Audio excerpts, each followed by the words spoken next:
All right, welcome back to the Heap. We're live, WPBN broadcasting alongside Lenny Russell and Carter Winchester in the booth. We'll soon be joined by Rick Malden. This is Jeff Winchester, and we are ready for tournament play action in District 6-5A. Tonight, the St. Paul's Wolves are going to be taking on the Ponchatoula Green Wave, along with another couple games that are going on tonight around the league. But we're going to start off talking about this one and how we got here. So in our last matchup, we were here on Saturday. It was senior day in many different ways at the ballpark. And the Wolves took on the Fontainebleau Bulldogs.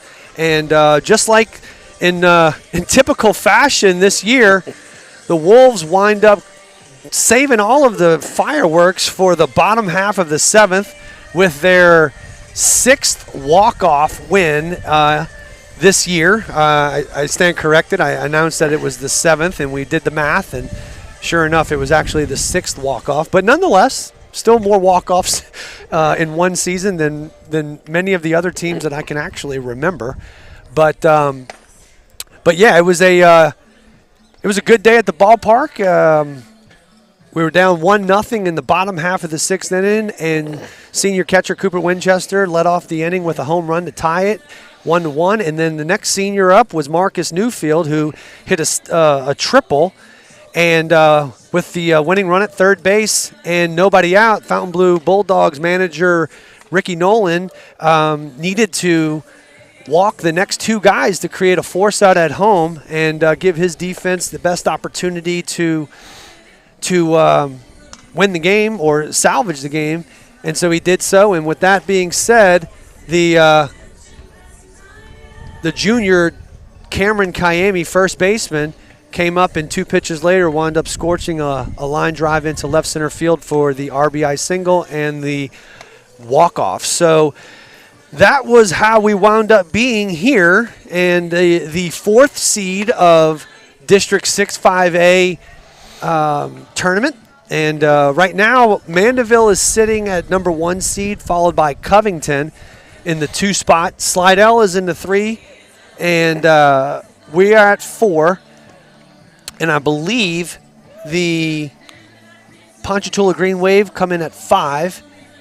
And then it's Fountain. No, is it? I think it's North Shore at 6. Fontainebleau at 7, and then the Hammond Tornadoes at 8th. So that's kind of what the outlook looks like for this new tournament format. I say new. I mean, we did it last year, and the Wolves were pretty much the victors of that district tournament, and it's a kind of a unique thing to 6-5A. And basically what happens is, up until this point, it's been, for the most part, pool play, right? So it's like yes, a glorified Saturday if you're a travel baller. And basically finding which seed you are for the district tournament. So everybody plays everybody once. And then after the results of everybody playing each other one time, the district kind of plays out into a seeding. And that's how we get to this situation here. Now, everyone will play tonight. This is basically the quarterfinals of the tournament. And then we wound up having Coach Rick, how are you? Rick Malden joining us in the booth. And then, so tonight is the quarterfinals. Tomorrow night, it'll be scheduled to be the semifinals. We'll see if Mother Nature has a different plan for us. And then Thursday night being the championship. Now, with each team, even though they may lose tonight, no matter who it is, they will still play in a consolation round the next 2 days to get some games in. Because remember, the ultimate goal for this scenario here is still the state tournament and the state playoffs, which the games still matter to a certain degree in regards to the power rankings.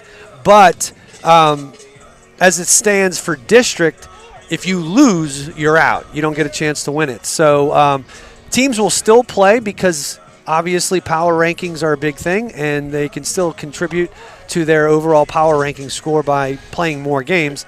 And then that will ultimately be determined, I think, over the weekend. And if I'm not mistaken, and I have Coach Malden here with me, I'm sure he's going to correct me if I'm wrong, but in the select round, there's 20 teams. Yes. And the first 12 wind up getting a bye. And then the final 8 wind up playing in the first round. And then once those teams have been eliminated, the second round will continue on. And it's all best of 3 series from here on out. The irony is the playoff format, you have the best of 3 series all the way up until the 2 most important games where it's just a single game, the semifinals and the quarterfinals. But from what I understand, they're going to wind up changing that format next year. Yes. And I believe they're going to wind up having a 3-game series for every series leading up into the championship. In fact, you don't even go to Sulphur until you're in the championship, which will be a best of 3 set. So let's see if we can get your microphone up here, Coach. Can you hear me? Okay. Yeah, is that better? Yeah. Okay. All right. So yeah, that'll be next year's format. But until then, it is 2 out of 3 for the state tournament in every round, and then once you hit Sulphur or Lake Charles, it's a single elimination for the semifinals and for the championship game. So that's kind of an outlook of what the playoff structure looks like. You got an idea of what we're looking like for the district tournament here. Wolves are trying to defend their title. Interestingly enough, the Wolves wound up winning the district last year, and guess what seed they were? I'm guessing it was 4th. I don't remember The exactly. 4th seed. But The same seed we are now. Yes. So you never know. And I was reading an article just recently, I want to say it was yesterday maybe, talking about the only thing that you can expect in this district tournament is the unexpected, because you just never know with this league. I mean, this district, the parity in this district is so good that at any given moment, any one of these teams could wind up taking out any one of them. So you really never know, which is going to lead to just a lot more excitement. If the Wolves continue the ways that they've been doing it, you can expect the Cardiac kids are going to wind up taking it all the way down to the 7th. You just know that they're never truly out of it. But yeah, so they're going to be ready to go, because we walked out of Ponchatoula last week and we did not have a good taste in our mouth. It was just one of those games where you had it in hand and certain things happened that were out of your control, and you just kind of the game starts slipping through your fingers, and before you know it, you're on the other end of an 11-4 loss, and you're kind of shaking your head like, what happened? I mean, because it was in hand all the way up until the 2 outs into the 5th inning, and then the wheels started blowing off. But you know what? That's why you play 7 innings, right? And these guys, Mandeville has 1 loss up to this point. Yes. And it was with these guys. From these guys, yes. Ironically enough, Mandeville's one district loss comes from the Ponchatoula Green Waves, and that's what I'm saying. Like, at any given moment, any one team can take out another team. I mean, it's not like every team in this league is just so deep on the mound that they've got so many guys that are just unhittable. I think each team probably has that one guy that is going to give every team fits. But if you catch that one team on the right night, then you could very easily walk away with a victory. So anyway, so that's kind of it right now, and we're going to go ahead and while Ponchatoula is finishing up their infield warm-up, we're going to go ahead and introduce the starting lineups. And I will tell you, we can make adjustments just like anybody else. And guess what, ladies and gentlemen, we have made adjustments. We officially have a scoreboard tonight, and we're getting really flashy. We're going to put the starting lineups up on the screen for everybody to see. So we're going to go and introduce the Ponchatoula Green Wave. And leading off for the 12-9 Green Wave is going to be number 1, Lane Corbin, who's going to be playing, number 19, Lane Corbin, who's going to be playing center field, followed by number 17, Grayson Boudreau, who's going to be doing the catching. Hitting third, number 22, Ethan Laurent in right field. Hitting fourth, number 8, I'm hoping this is right, Tristan Bradley. He's playing first base. And hitting fifth, number 12, Gavin Corbin is going to be over at second base. Hitting sixth, number 23, DJ Bess in left field. Hitting seventh, number 13, Braden Perrin is going to be designated hitter for tonight. And hitting eighth, number 18, Chandler Jones is going to be at third base. And rounding up the lineup at number 9 spot, number 2, Sean Bankston is going to be at shortstop. On the mound tonight for the Green Wave is going to be number 16, Nathan Polisi, going to be on the mound for the Green Wave. So, now your starting lineup for the St. Paul's Wolves. St. Paul's Wolves are now 14-11, 3 games above 500, and holding on to that winning record right now. And they were 4-3 in district play. So leading off for the Wolves is going to be number 1, Cody Corrales, playing center field. Hitting second, number 14, Jude Roberts. It's going to be in right field. Hitting third, number 15, the junior, Brennan Villa, is going to be in left field. Hitting fourth, number 9, senior catcher, Cooper Winchester. Hitting fifth, number 7, playing third base, Marcus Newfield. In the 6th spot on the bump tonight for the Wolves is going to be number 3, Easton LeBlanc. Hitting 7th, the second baseman, number 4, Sammy St. Pierre. Hitting 8th is going to be the big first baseman, number 6, Cameron Kayemi. And hitting 9th, the shortstop, number 13, Brody Bootery. Brodery? Brodery. Otherwise known as Brodery. So that's your starting lineups for tonight's matchup. And we're getting ready to rock and roll here as Ponchatoula winds up finishing up the round of infield that they're taking. We're going to have the ground rules and the umpires meeting at home, and then we're going to have the official announcement of the starting lineups. And we're going to be back here in just a few minutes, so we'll see you on the flip side.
set for the members of the opposing team. We ask you, Father, to bless each one of us, especially the coaches, officials, parents, and players. Keep us under the protection of your Son, Jesus Christ, and help us to be aware of his presence with us in this game. Amen. St. Paul, our patron, pray for us.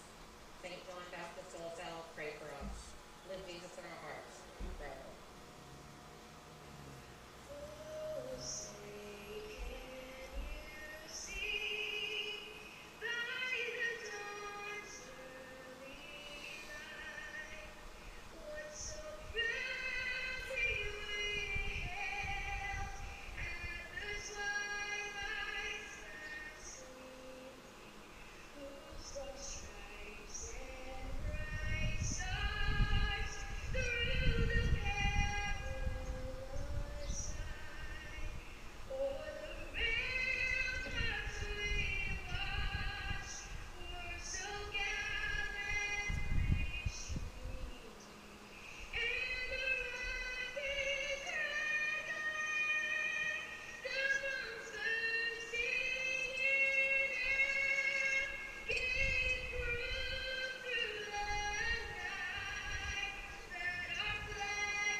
Every time I hear She's at Phoenix. what are you giggling about? What are you giggling about? What am I giggling about? You have a smile on your face. Did I miss something? I don't know. I mean, I don't know what I was envisioning just a second ago. All right, so we're back here, ready for first pitch. The rules have been discussed. Lineups have been exchanged. National anthem has been sung by Elizabeth Burris. She's in Phoenix today, singing at the Diamondbacks thing again. No, was it again? Where was she? No, where was she the other day? She was somewhere else. I don't know. She cracked into the big leagues, but it doesn't surprise me. I knew it the first day she sang the national anthem here. I know we say it every time, but it's hard not to when you got a superstar who sings your national anthem every game. So we appreciate Elizabeth for letting us borrow her vocal cords every game. But we're ready to rock and roll here. Easton LeBlanc on the mound, going around the horn. We got Marcus Newfield at third. Brodery is over at shortstop. Sammy St. Pierre over at second base. Cameron Kayemi at first. Brennan Villa over in left field. Cody Corrales is patrolling center field. And Jude Roberts is manning right field. Cooper Winchester behind the dish. And Easton LeBlanc on the mound. We're ready to rock and roll. Alongside Lenny Russell, Rick Malden, this is Jeff Winchester, WPBN Broadcast Network. The wind is blowing straight out to center. Not too bad. It's soft. Won't be blowing that way tomorrow. True. Just so that you guys know, tomorrow's games, we believe, have been canceled already. Yes. Or postponed. Yeah, well, postponed. I'm sorry. They're going to just move everything back to Thursday and Friday. So, anyway, so we're ready to rock and roll here. District Championship on the line. First pitch is a swing and foul back by number 19, Lane Corbin.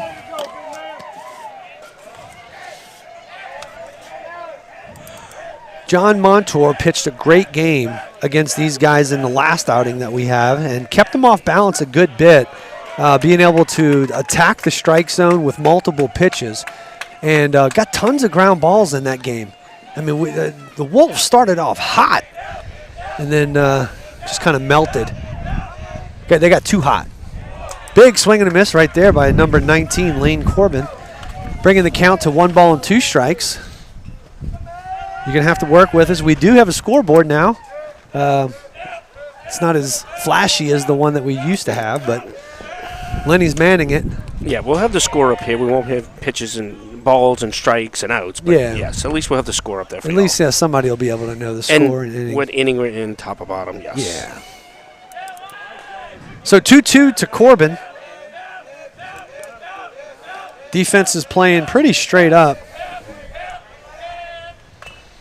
Check swing fouled off.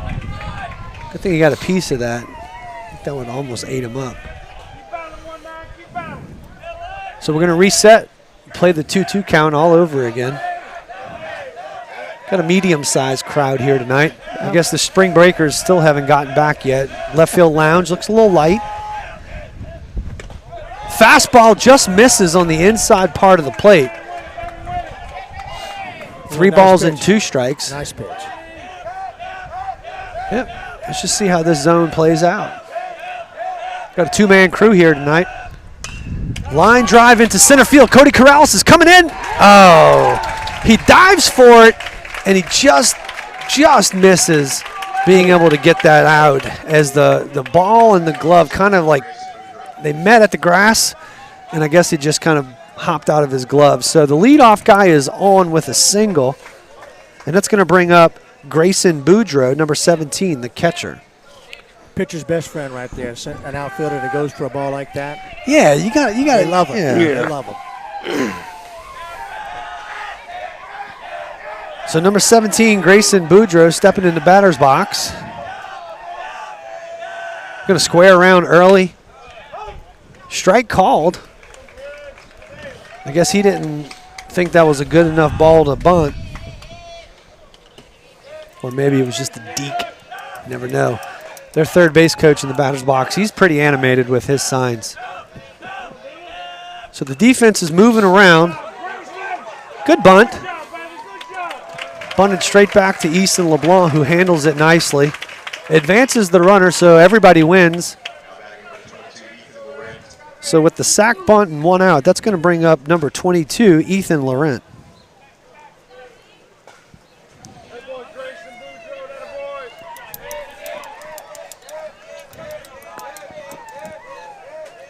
I mean, it was a good job of executing. You got to give him credit. Made the pitcher field the ball Yep. on the first base side. Playing a little small ball early on. Fastball misses up and away for ball 1.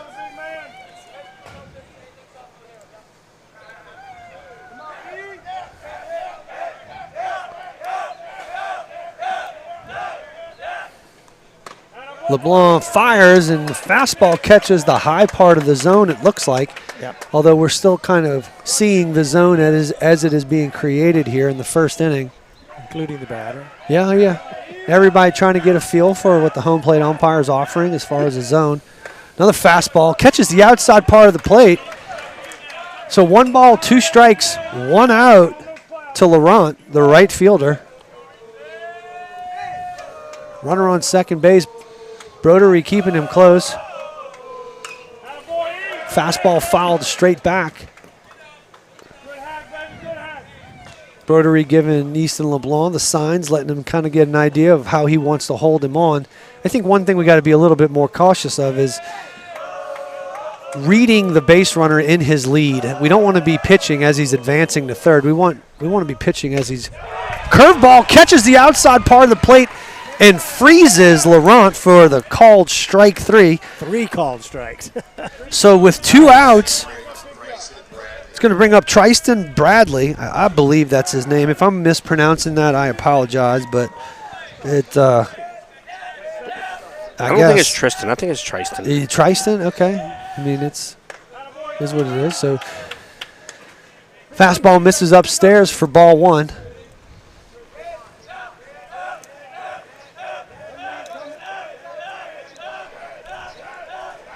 Now go. I waited. Fastball down in the zone on the inside part of the plate, strike 1. So 1 ball, 1 strike. Bradley, I guess, maybe felt like that was a little bit more on the inside as opposed to catching any part of the plate. Another fastball. Must have been just a little bit lower because it looked like Cooper caught it in the same fashion. So 2 balls, 1 strike, 2 outs to the cleanup hitter. Just missed again, I guess. Well, batter's got to go swinging tonight. Yeah, Gotta be yeah. Swinging. All right. Get 2 strikes, you got to start swinging. High fly ball into left center field. It's going to have a little tail on it. Brendan Villa is making his way over there and catches it for the 3rd out. And that's going to retire the Ponchatoula Green Wave in the top half of the 1st inning. So we're going to head to the bottom. We're going to take a – ooh, what did we lose here? We lost outfield camera. Uh-oh. What happened? I'm not sure. We lost it. There's no channel showing up. Let's give it a minute. Okay. Oh, here we go. All right, there we go.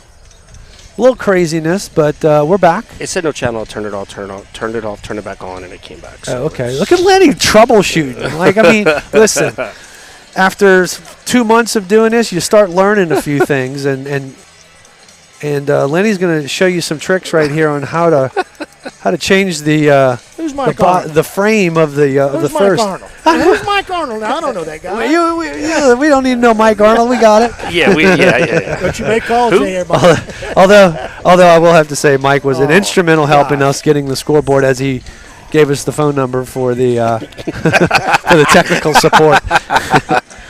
So Mike, if you're listening, we love you, brother. We love you. I did ask him to come today, and he said he was out of town. But he did give us the number to try to correct a few things and see if we get a scoreboard Yes, up. But he yeah, did. he said he's out of town. Eventually, we're going to be as good as the football crew. And when I say eventually, I mean no mas. Yeah, Mike does a good job. I mean, they get paid a lot more than us for some reason. I don't know why. Yeah, It's they just- get I a don't understand it. stipend out of that football coffer. That's what it is. That's why we don't have a roof and they've got a turf field. Oh my gosh. That's what happens. We got Sanford and Son action going on right up top here. Yeah, I think we have to take the tent down before tonight, Jeff, because if not, it's going to wind up. Yeah, it might be a yeah. Yeah, it might be. But some scores around the league right now. I'm checking in on North Shore and Covington. It's 0-0 going into the top of the 3rd inning. We're going to get some scores here from the rest of the league. Let's see. Let's see what Mandeville's doing. Checking on them. So leading off for the Wolves in the bottom half of the 1st inning is going to be center fielder Cody Corrales.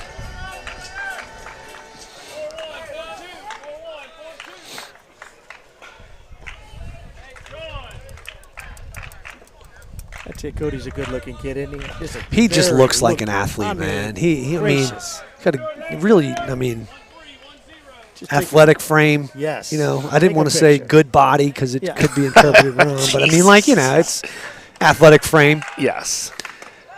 So 2 off-speed pitches miss up top. It's 2 balls and no strikes. We got 5-4-1-0, the call from the Ponchatoula dugout. Not really sure what all that means, but maybe we'll find out here in just a second. So a hard line drive into left field. It's going to turn the left fielder around. It's off the fence. It's a home run. It's a home run. It's a home run. So Cody Corrales with a line drive home run off the foul pole in left field over the in-and-out urgent care. And the Wolves have the leadoff guy touching all 4 bases right out of the chute. So 1-0 Wolves. Cody Corrales is fired up. Here we go. That's a beautiful start. That's how you want to do it right there. That ball just kept going. Man. Very nice. He used every bit of that athletic body. Yeah. Yes. Yes, he did. He actually hit one out in BP earlier today. I was watching their BP. So it's going to bring up Jude Roberts, number 14, the right fielder, stepping into the batter's box. Yeah, Cody was swinging the bat well in BP. I got here early enough so that I could check it out. That fastball misses down in the zone, bringing the count to 1 ball and 1 strike. But yeah, it just kept going. He created some really nice backspin on that ball and just stayed up. Breaking pitch misses way up top. So 2 balls and 1 strike. What was that pitch number he called out when he hit the home run? I don't know. We got a. So a soft liner, soft ground ball to the shortstop. It's easily handled by Sean Bankston at short, and Jude Roberts is retired for the first out.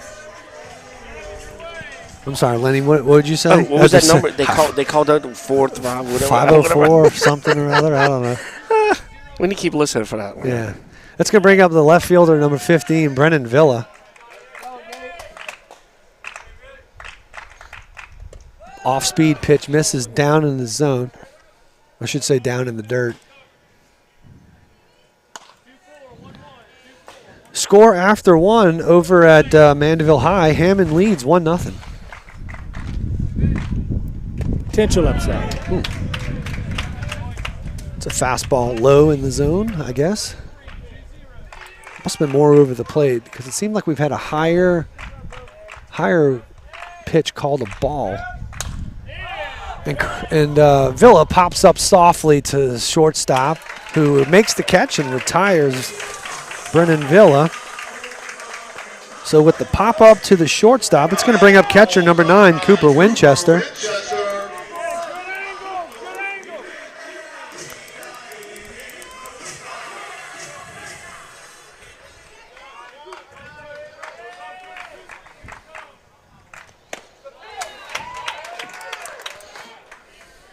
Fastball down in the zone. Cooper swings at it. He was way late on that.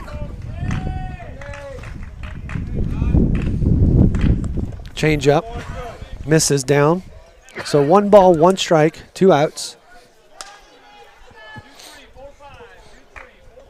2, 3, 4, 5 the call.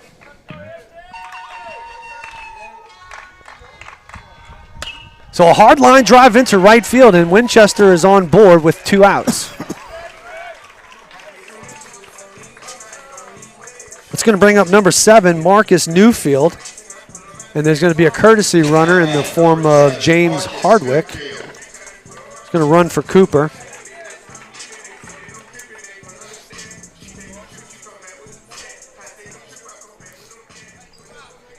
Newfield, who hit the triple in the bottom half of the 7th after Cooper's home run, and scored the game-winning run on Kayemi's line drive, steps into batter's box.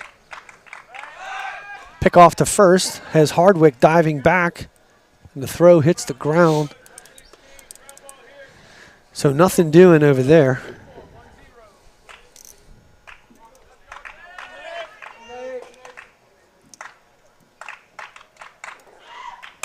Newfield with a ground ball to shortstop, easily handled. They're going to get the force out at second, and that's going to retire the side. So the Wolves do pick up 1 on the leadoff home run by Cody Corrales.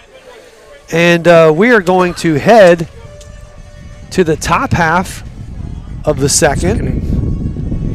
Look at that! Look, you're watching it. You're watching the magic happen in real time. So we're going to take a quick break, and we're going to come right back.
Nice.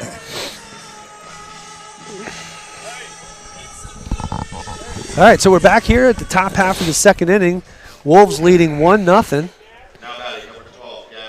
It's going to bring up number 12, Gavin Corbin, the second baseman for Ponchatoula. LeBlanc fires and gets ahead with a fastball.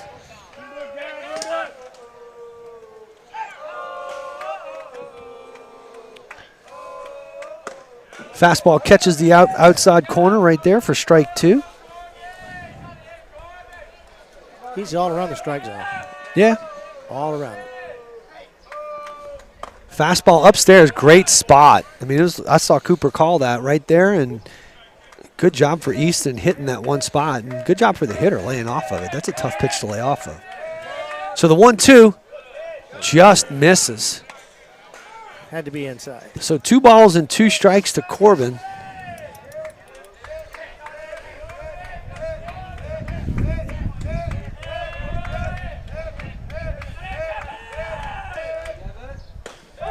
Breaking pitch catches the outer half and freezes Corbin for strike 3. So the leadoff guy is down. It's going to bring up number 23, DJ Bess, the left fielder. This is a very big boy. Yeah. He looks strong. Another athletic body. Yeah. Yeah. I want to know how much he bench presses. Catches the outside corner, does the fastball by Easton LeBlanc. So no balls, 1 strike, 1 out. That one just misses a little bit off the plate, evening the count. He is all around the strike zone. Yeah, I good. mean,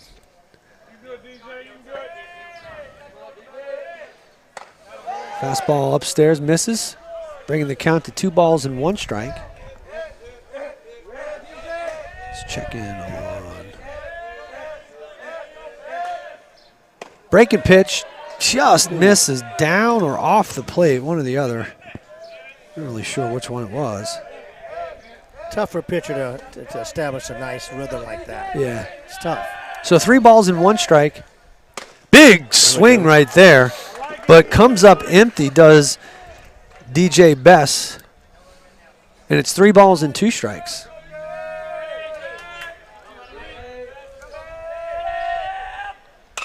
Hard line drive just under the glove of Marcus Newfield. And Bess is on base with a single. It's going to stay there and not try to test the arm of Brennan Villa, but it was just under the outstretched arm of Marcus Newfield. Nothing he could really do better. So with 1 out, runner on first base, it's going to bring up Braden Perrin.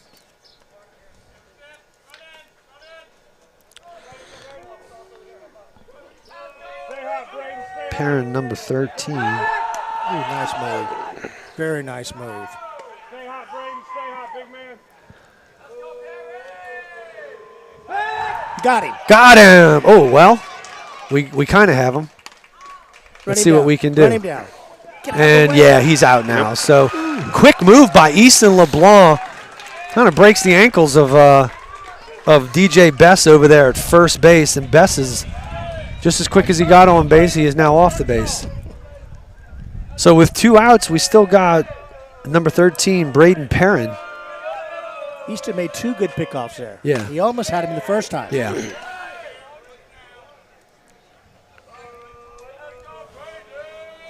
So 1 ball, no strikes. Fastball catches the outer half. Even in the count to 1 ball and 1 strike.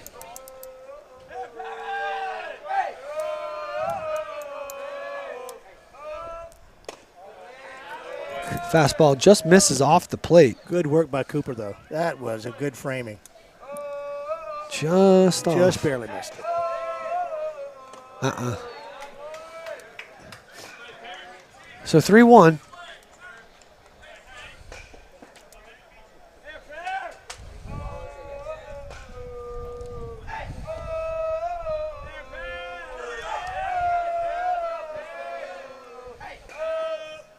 Ooh, 3/4 swing right there. And they're going to say he went around. So 3 balls, 2 strikes, and 2 outs.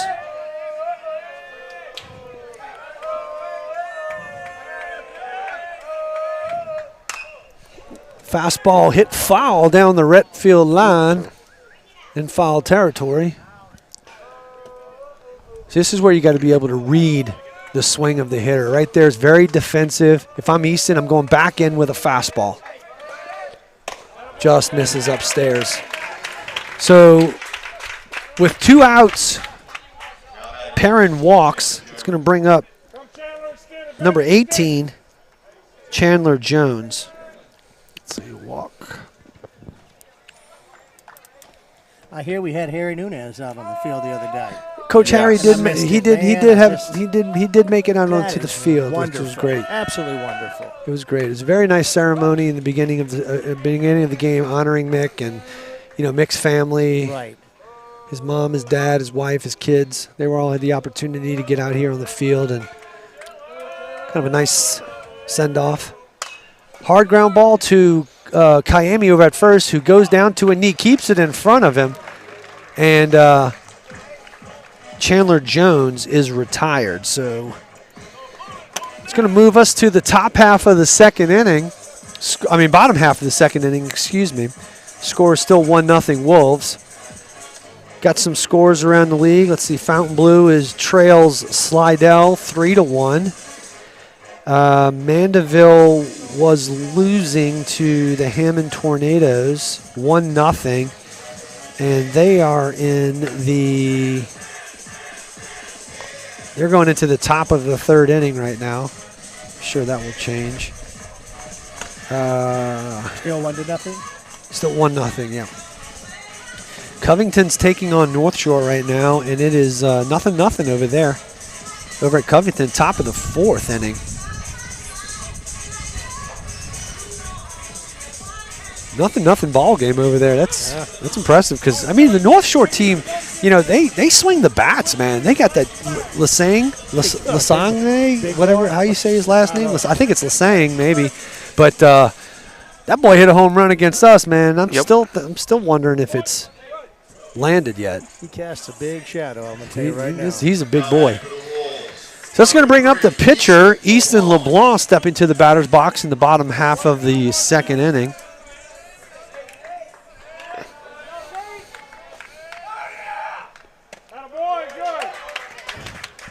So fastball right there.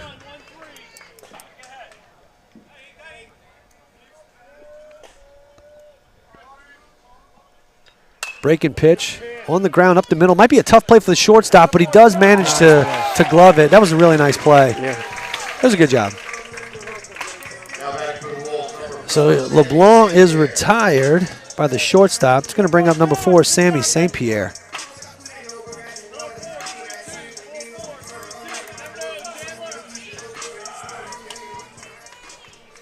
That's Bankston, wasn't it? His dad played for Ponchatoula. Is that Sean Bankston? Yeah. His dad played. 0-2,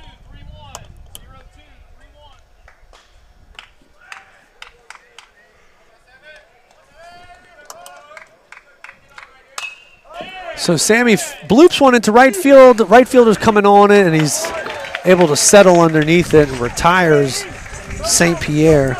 That's going to bring up the first baseman, Cameron Kiami.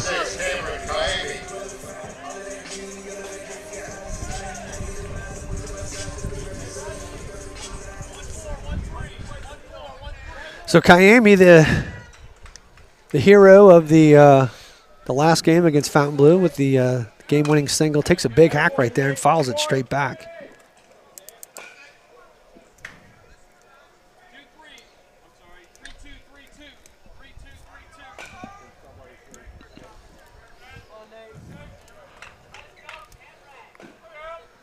Off-speed pitch. Tough play. That's going to get down the line right there. Kiami is going to round first. I don't think he's going to test the arm. And good thing he didn't, because he probably would have been thrown out, because that was a hose piece by Bess in left field. Nonetheless, Kiami reaches safely with 2 outs, and now it's going to bring up number 13, the shortstop, Brodery.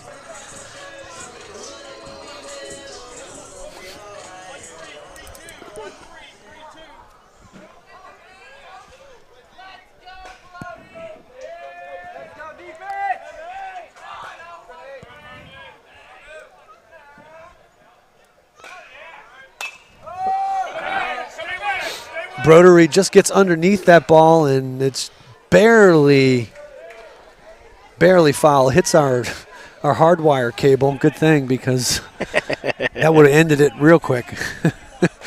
Still thought we should have had a fan make a play on that. Right? Nobody made a play for Ponchatoula. Very disappointing. So Brodery fouls that one straight back from Polisi. Polisi with the throw over to first, gets Kiami diving back. Just a little, hey, how are you? Didn't really look like that was his A move. I don't think so.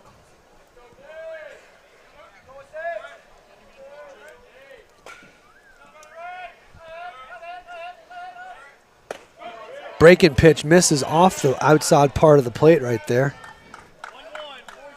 So 1 ball, 1 strike, 2 outs.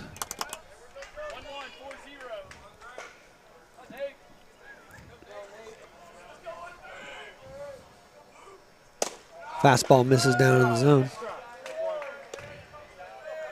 So 2 balls and 1 strike, 2 outs.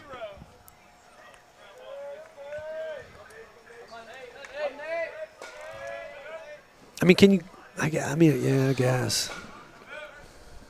Breaking pitch also misses down in the zone. I'm just saying, like everything, every play, every pitch, you have to be calling out a number. That's got to be really exhausting at the end of the night. Yeah, I told you about that. With me with the dyslexia, that didn't work all. Yeah. That worked about 2 innings. So Brodery pops this one up to center field. Should be a can of corn for the center fielder, and it is. So that's going to retire the side in the bottom half of the 2nd inning. We're going to head over to the top of the 3rd. Wolves still up 1-0. We'll see you right back.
Yeah, that's too bad. Let's not talk about it on the air, though. All right, so top of the 3rd. We were sworn to secrecy. Top of the 3rd right here. We got number 2. Oh, just over the 3rd baseman's head, Marcus Newfield. That was number 2, Sean Bankston, with a leadoff single. And the Green Waves trying to get something going here. His dad's very proud. Got number 19, Lane Corbin. Now, we did see them bunt early in the 1st inning with the leadoff guy on, so wouldn't be surprised if we see the same thing here. LeBlanc with a snap throw over to first base. Bankston gets back safely. No contest there.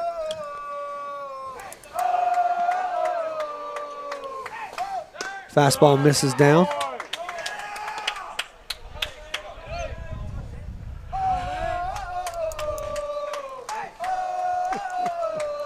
Lights are on early here with the overcast sky.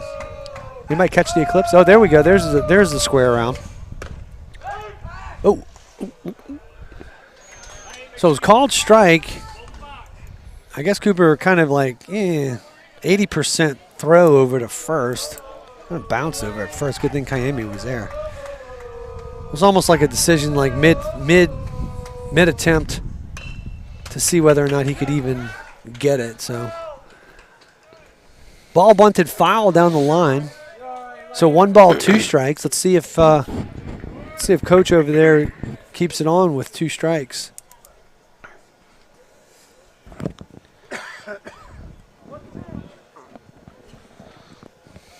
Got a lot of manufacturing going on early in the game for the Green Wave.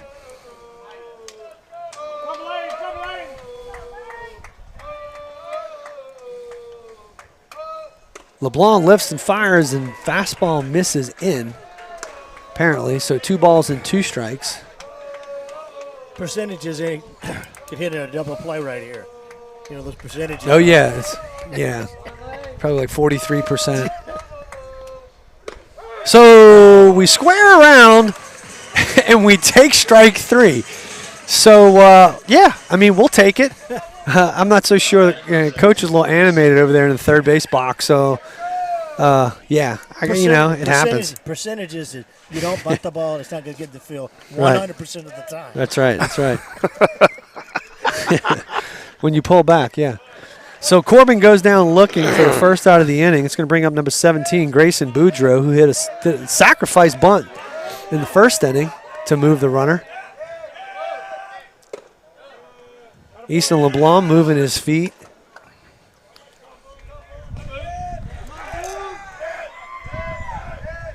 So 1 ball, 1 strike, 1 out. Breaking pitch misses down.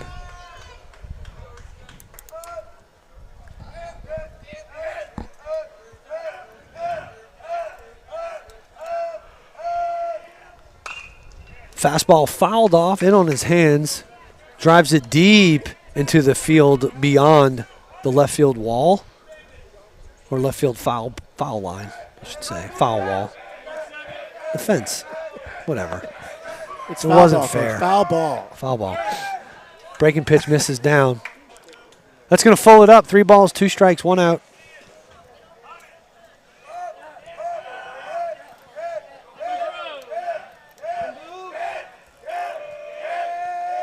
LeBlanc lifts and fires. Hit him. Yeah. He is not happy about that. I think he hit him in the hand. Yeah. That looked like it hurt. So Boudreaux gets hit by a pitch. It's going to advance the runners up. So first and second. And we're going to have a little courtesy runner action right here. Number 3, Byron Gideon, is going to be courtesy running for the catcher, Grayson Boudreaux. Jeez, LeBlanc, where did that come from? Easton LeBlanc is on the mound.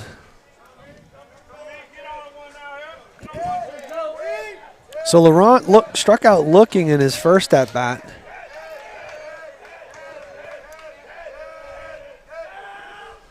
Fastball misses upstairs. 1 ball, no strikes.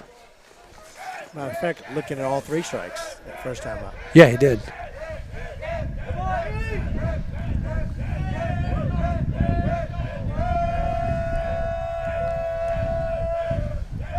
See, no, that's big swing right there. Oh, gosh. He's just way too low on those throws. He's got to sit down a little bit more. But that's what I'm saying. Like, we're looking at the base runner at second base, and we're staring at him. And then they have this little hop step to third, and then it's even before he lifts. Right there, and then we lift. Well, we don't stop him. We need to stop him. So Ethan Laurent is absolutely amazed that the umpire is calling strikes because he seems to be really animated with that fastball call on the outside part of the plate. So 1 ball, 2 strikes, 1 out. Breaking pitch misses down.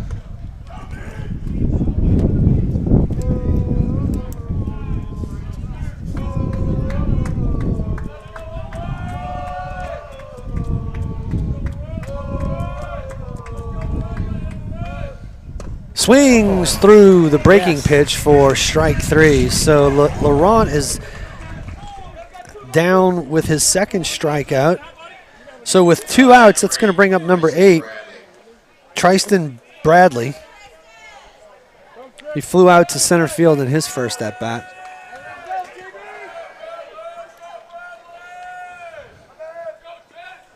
Fastball misses inside.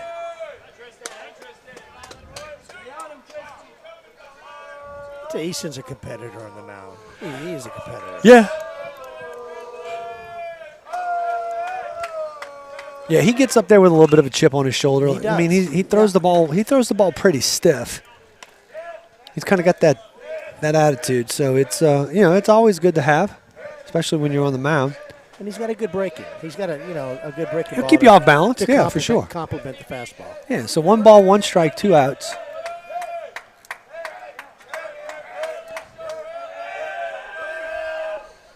Oh, another hit by pitch. Dang it.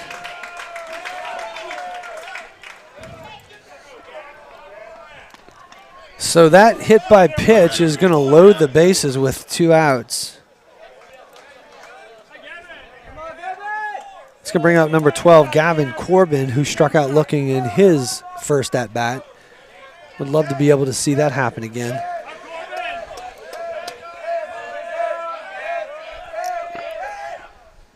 So line drive into right field, but Jude Roberts is there with his glove on, and he's going to make the catch, and that's going to retire the side and end the threat. So the Green Wave, I don't know why they say, scoreboard says 1-1, but they did not score. No, they did not score. Yeah, so nobody who's listening to the broadcast needs to care about that because we have the correct score. It is 1-0. We're heading into the bottom half of the third. Due up for the Wolves in the bottom of the third is going to be Corrales, Roberts, and Villa. Corrales led off the game with a home run. That's why we have 1 run. And hopefully we carry a little bit over that magic over a little bit to the bottom half. So we'll be right back.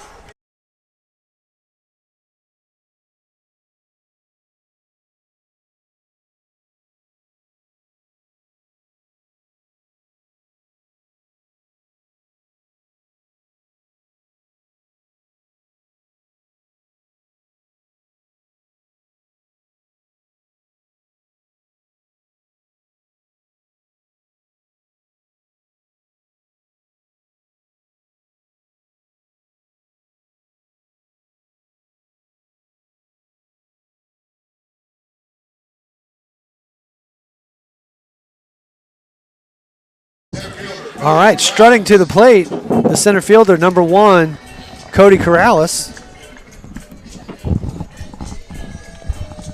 Drove a ball to left field over the in and out urgent care sign in his first at bat.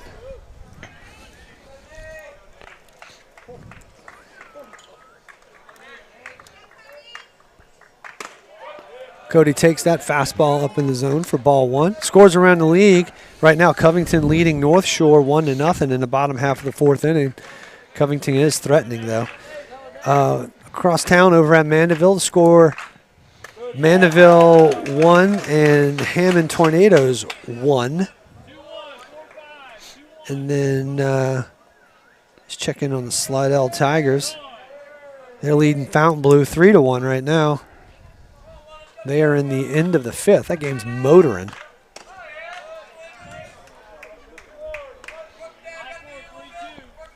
That's your scores around the league. We'll check back in here shortly. So 2 balls and 1 strike to Corrales.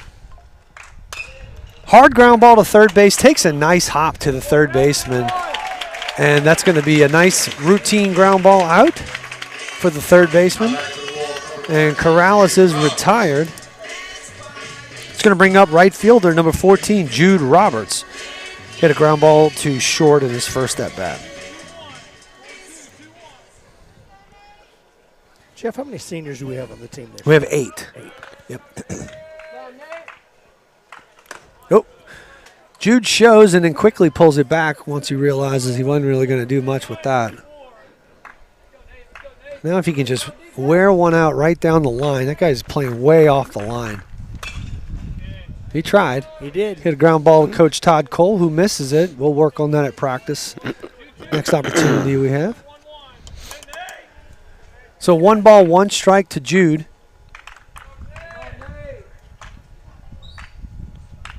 Hard line drive to center field. Is it going to be down? Oh, diving catch by the center fielder, number 19. Great That's catch. Lane Corbin, and steals a base hit away from Jude Roberts, who scorched that ball. Nothing you can do about that one, Jude. Nope. You hit a ball hard. No, that was just a great play. He caught the ball. That's going to bring up number 15, Brennan Villa. Villa takes a breaking pitch backdoor for a called strike.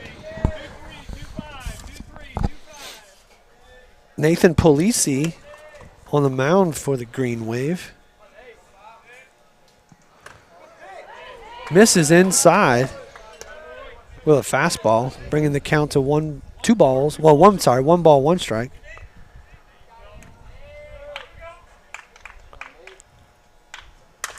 Hard ground ball to the second baseman who gloves it nice and easy, and the Wolves are going to go down in order. And that's going to do it for the bottom half of the third. So we head to the fourth, 1-0 in favor of the Wolves. Let's see. So Easton LeBlanc going out here for his fourth inning of work. He's at 60 pitches, whereas Polisi is at 32. Really? Completing, yeah. So Easton throwing double the amount of pitches to Polisi. Uh-oh. Did they lose the scoreboard? Yeah, that means we're going to lose our camera. Oh, shoot. I'm just waiting for it to... Well, we got battery control. Oh, maybe not. They just turned the scoreboard off. They didn't turn the switch off, so we're not going to lose power here. Oh, okay. Jim must be trying to reset it. He might be trying to reset it. Okay.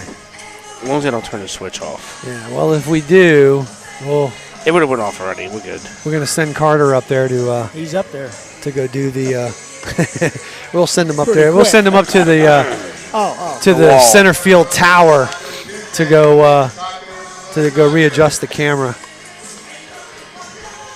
We do need to thank Cilantro's again for providing Yes, that's food what I wanted to tonight. say. It's Taco Tuesday at the ballpark. We definitely need to thank Cilantro's for all they've done for the Wolves over the entire season. Go check out Cilantro's over there on Columbia Street in downtown Covington. Some of the best Mexican food around here, along with some really delicious adult beverages. With there last week. Delicious. Margaritas. Awesome. It's going to bring up DJ Bess, the left fielder. Hard ground ball to third base Marcus Newfield, who gobbles it up, makes the throw across the diamond, and in one pitch, Bess is retired. And the food was pretty good, too. Oh, the food's delicious. No, it's great of it. It really is. I'm looking forward to Cinco de Mayo. It's on a Sunday this year. Typically, Ooh, they're closed is on it? Sundays. Oh, really? But they are open. They will be open on Cinco de Mayo? Yes. You heard it first here, ladies and gentlemen. LeBlanc fires and misses upstairs to number 13, Braden Perrin. Perrin is the DH tonight for Nathan Polisi. That fastball catches big part of the plate right there for strike 1. So Cilantro's will be open on Sunday, May 5th this year. It's good to know. Fastball catches the outer half right there. So 1 ball, 2 strikes, 1 out. I wish we could somehow with a hologram just project the strike zone, the K zone. We gotta figure out how to do that. Where's Mike Arnold? We need to get a K zone on the stream. Nice pitch. So Perrin offers at the break-in pitch and fouls it off. So 2 balls, 2 strikes, 1 out. Kind of a gloomy day today. I was disappointed I didn't get a chance to see the eclipse in its totality. Break-in pitch misses. We're going to check down to the first base umpire. He says no. Yeah, your boy on Fox was just all over the fact that the eclipse was in the totality. I mean, you heard totality probably about 18,000 times. Fastball catches the outer half right there, and that's going to retire Perrin as he looks at strike 3. Jeff, did you get to listen to this guy yesterday on Fox, though? I did. He loved it. I did. He had a good time. He had a great time. I mean, he got very emotional. Very, very emotional. And I guess, maybe he's witnessing something that's maybe seeing something in the big leagues for us. So, drag bunt attempt with 2 strikes, and LeBlanc, who is a shortstop, got some quick feet, was able to get the ball and fire over to Kayemi, and that's going to retire the side. So, Chandler Jones goes down with 1, 3. For those young pitchers out there, they need to notice how Easton did that. He didn't glove it. He grabbed it with his bare hand. Went down with his bare hand, Yeah, took his time, gathered himself. He didn't rush, set his feet, made a really nice firm good. throw. But like Jeff said, he's an infielder too. So Yep. Yeah, so he knew to He knew to kind of take his time. Yes. You got that internal clock. You always hear guys talk about the internal clock. For you guys that may not know what the internal clock is, it's different than biological clock. But internal clock, it's that timer that establishes the mental capacity of the play and how much time you have based on the variables that are in play. I mean, you know the speed of the runner, you know the speed of the ball, and where it's hit, how much time you have to make that play without actually, seeing it. But very well described. I mean, really, very good. LeBlanc did that. And LeBlanc, he understood how much time he had based on that runner having to have to get there. So it's going to bring up the catcher, Cooper Winchester, who is 1 for 1 with a single today. Hit a line drive to right field. That found a patch of grass. That's always a good thing. Polisi misses up and away with the fastball. Cooper hitting from the left side. Breaking pitch, tried to go back door, and Cooper just got underneath it for a foul ball. So 1 ball, 1 strike. Just letting the listeners know again about Coop making the All-Star team. I'll make sure everybody knows that. He was excited about it. Fastball fouled straight up. I think it's going to stay in play. And,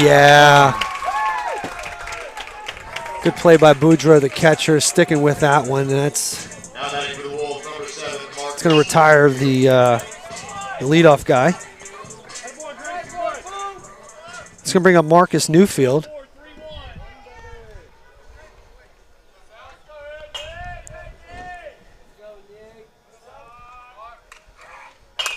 A hard ground ball off the glove of the pitcher, and the good thing the shortstop was moving there, and he was able to make the play. If the pitcher doesn't get a glove on it, the velocity winds up taking it into center field. So unlucky right there from Marcus Newfield that the pitcher was able to deflect it just enough for the shortstop to get there in time. So in one pitch, Newfield is retired. That's going to bring up number 3, the pitcher, Easton LeBlanc. He offers out a breaking pitch. I mean, I guess that's, big reason why Polisi's pitch count is so low is that he's throwing the ball in the zone enough for the Wolves hitters to hit it. And that's a 5-pitch inning right there. Second baseman goes back and makes the catch. So in order, again, the Wolves go down. So, Jeff, educate me on this here. With the pitcher getting the call, the catcher doesn't know to set up outside or inside. How does that play out different? I'm just curious. So I'm sure that number is associated not only with a pitch but a location. Okay. So they'll know. The pitcher's looking at his arm every time. Right. So there's a grid on the wristband, and that grid on the wristband is going to indicate not only the pitch but where we want that pitch to be. But the catcher must be listening to it. He just knows. Well, the catcher's got a wristband on his too. They all have wristbands. Yeah, I just didn't see him looking at it as much. Yeah. Well, maybe he's just really smart. He just memorizes all those numbers. Maybe I don't know. I'm just saying that I'm gonna try to watch a little bit more. But the pitcher, obviously, every one he's looking at it. Lenny, it changes every inning. The numbers they don't stay the same. Right, I got you. Okay. And that, you got to get used to that. I mean, I couldn't do it. Yeah, that's I just couldn't do it. So. Yeah, I guess I don't know. I just teach my catcher how to call a game. I don't know. Yeah, it takes that out of it. I mean, not really. I mean, there's a lot riding on these games, especially for guys who are getting paid to coach high school. And maybe you don't want to have that reside on the shoulders of a kid behind the plate.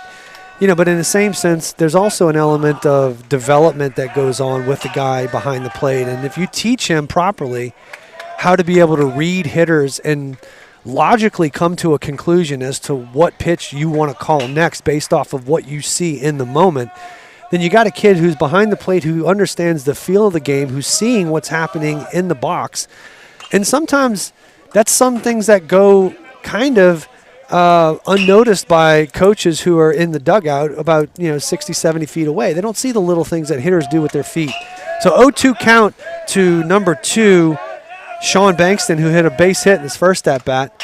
Fastball misses on the inside half. But to follow up on that, Jeff, just to be honest, like I said, 43 years of coaching, I never had one catcher. I had some great catchers. Cooper's just a special kid.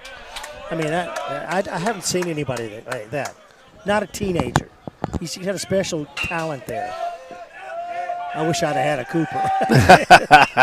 So Bankston flips this one up, and Brennan Villa comes sliding in to make the grab before it hits the ground. Good thing, I think Brodery, as much as he was hustling to get back there, and he was probably 2 steps away from getting it, but good thing Brennan came in to make that grab from left field. Yeah. But they had him played right. Yeah, I mean, look, they're playing the soft fade over there in left field, and he had that position really, really Just well. like he is now. So the leadoff guy is off. Backdoor breaking ball, catches the plate right now, and Lane Corbin is in the batter's box.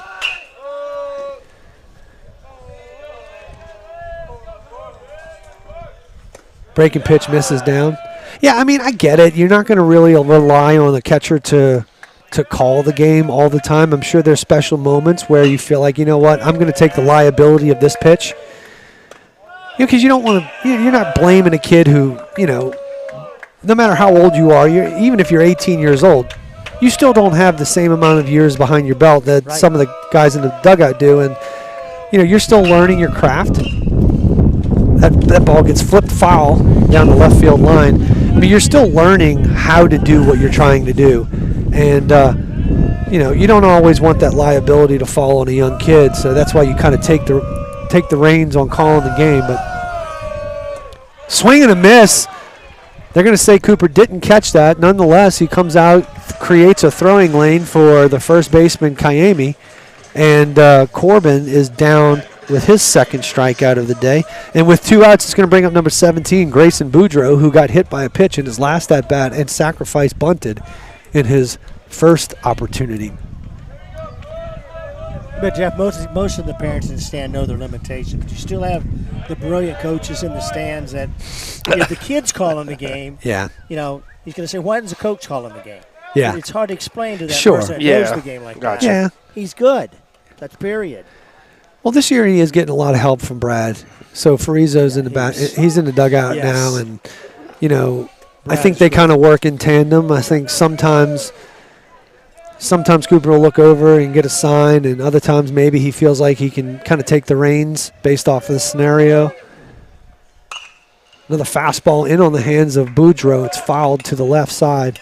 So 1 ball, 2 strikes, 2 outs. You feel kind of bad for Brad. It's his son gets the injury, and that's unfortunate. It is. We lose Farizo due to an injury, and he's on the shelf now for the remainder of the season. But he does have a career now. I mean, he's going to go to Southeastern and pitch for them. So, you definitely got to be careful with these young arms. You do. So 2 balls and 2 strikes to Boudreau. LeBlanc kicks and fires. Breaking pitch misses downstairs. I don't know about that 3-2 breaking pitch right there. Maybe. We fouled it off to the left side. We were late on the fastball. We tried to throw an off-speed pitch. So a hard ground ball. Looks like it's going to get up the middle. It does leak through. Brodery was giving it a good effort to try to get to it, but had a little too much velocity on the ball to get caught. So it makes its way to Corrales in center field, and Boudreau has reached safely. It's going to be a courtesy runner, number 3, Byron Gideon. That's going to bring up Ethan Laurent, number 22. Ethan's had a tough night so far. Could change, though. Fouls that one off. Wanted to, didn't want to.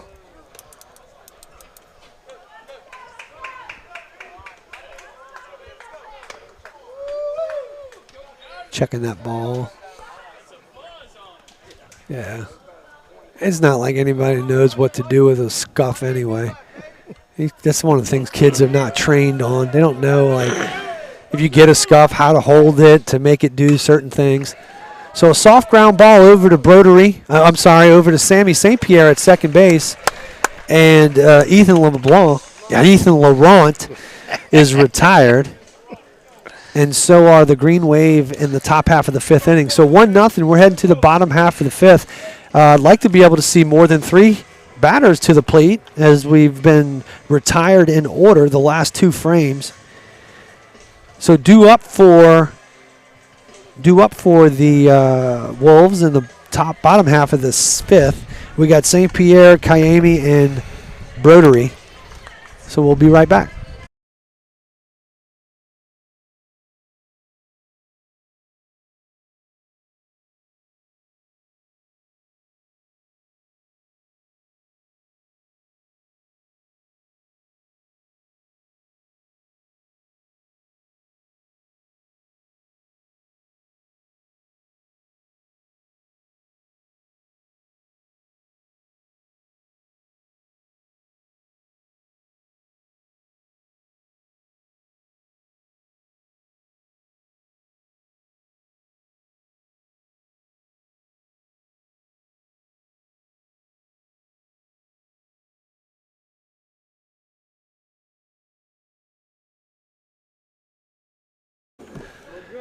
Oh, the glory days. So Sammy St. Pierre is going to get things going for the Wolves in the bottom half of the fifth inning. Sammy flew out to right field in his first at-bat. Next year's head coach, Christian Gibby. Sprinting down the line. Yeah, getting down there. Looks like left field lounge is getting a little bit more populated. Yes, there's a few more out there. Ooh, that fastball misses a little high.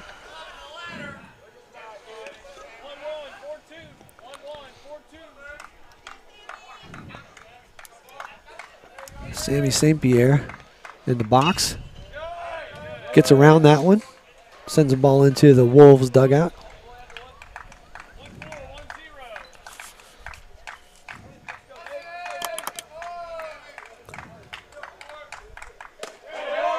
Fastball misses on the outer half, or outside part of the plate, I should say. So 2 balls, 1 strike. Good look right there by St. Pierre. Ponchy fans kind of wanted a call right there. They did. Definitely going to get one on that one. St. Pierre was a little shocked on that one. So 2-2 to Sammy St. Pierre, getting into his 2-strike approach. So a line drive that's going to get over the head of the second baseman, and St. Pierre is on with a leadoff single. Beautiful piece of hitting right there by Sammy St. Pierre. A short dub, kind of didn't do too much, just got a barrel on it. Beautiful. Found that soft spot between the infield and the outfield. It's going to bring up Cameron Kiami, who singled down the third base line in his first at bat. Let's see if we see some small ball action right here. This is the kind of situation that I would believe we would play a little small ball. If you're going to square. Don't wait until he lifts. If you're going to square. Ooh. Sammy St. Pierre diving back to first base on the pickoff attempt.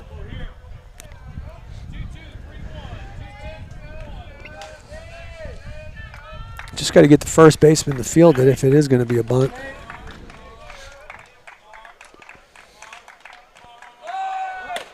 It's a thing, we don't have to wait. I don't understand that. Unless it's like a bona fide like fake bunt, square around early. We're not dragging. And get you in the strike, get you ready to. Yeah, it's one of my pet peeves when it boils down to it. It's like you're not surprising anyone. A sacrifice bunt is not a surprise. There we go. Thank you very much. That's fine. Just execute. There we go. And you see what happens? Yes. Now you got a gift right there. Yep. So St. Pierre advances up and does the work of a sacrifice bunt. And you can still bunt. Yeah, you could still do it. In a better position. Yeah, now just get it down the third baseline if you really want to. Shoot, Jeff, in this case, you could go first baseline, pull the pitcher over here. I mean, it doesn't matter which line you put it down. Yeah, there we go. Oh, it does, yeah. Oh. So Kiami fouls that one off. You can guarantee we're going to put this one on. So with 2 strikes, we've seen it many a times here at St. Paul's. Now, since you're not watching, you can't see it. He shouldn't have bunted the ball down the first base line there because he's charging. Right. So you wanted to go down the third base line. Make that third baseman field it. If he's fielding it, he's not tagging anybody out. St. Pierre diving back to second base on the pickoff attempt, and it was about 2 days late. He was in way early. Looks like Kiami's going to bunt. He's all over the dish, and he's in front, so I got to believe he's going to square around. Nope. Get out, get out, get out, get out, get out, get out, get out. Oh, man. That was in and out of the glove of the first baseman, Tristan Bradley.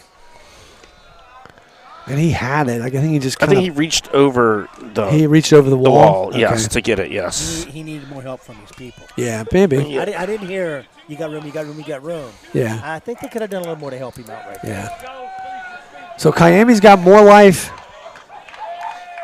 1 ball, 2 strikes. Line drive into right center field. Tag up. Sammy St. Pierre going to try to get there. Get there, get there, get there. He's safe. He's in. He is in. Under the tag. Under the Beautiful. tag. So good job by Sammy St. Pierre by picking him up and putting him down. Tags up at third base. Gets underneath the tag. I mean, the throw was there. It bounced up. If it's a lower throw, he probably gets him. And how critical is the drop foul? Oh, yeah. I mean, now you got the runner on third base. He basically did the job of a sack bunt right there. Yep. So Brodery, he's going to have the infield drawn in. With a runner on third base and less than 2 outs, Brodery's looking to try to drive a ball into the outfield somewhere. And this is one of those games where you really need to execute in this situation right here. Man, I don't know what you're looking for right there. I mean, that's pretty much the draw up of what you want. You want a fastball up in the zone to drive it to the outfield. That's the one thing, if I could say something, is we've taken too many balls. Yeah. Oh, throw over to third base.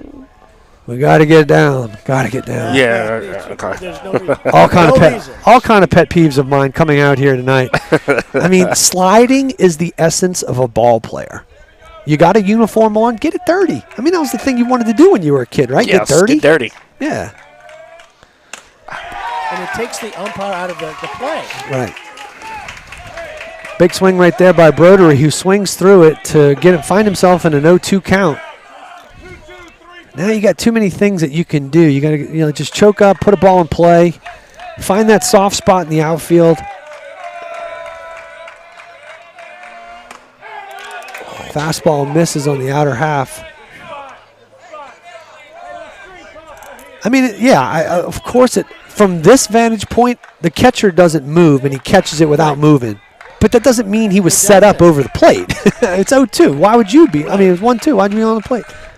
Dang it. So Brodery goes down on the breaking pitch. That's going to bring up Cody Corrales, who is 1 for 2 on the evening. See, that's where not swinging at that fastball really comes back to haunt you, because you got the hittable pitch where you wanted it and you took it. That's the only unfortunate thing. And then you see trash the last. Yeah, and then they can do whatever they want. They can do whatever they want to you. I mean, just breaking ball you to death or whatever.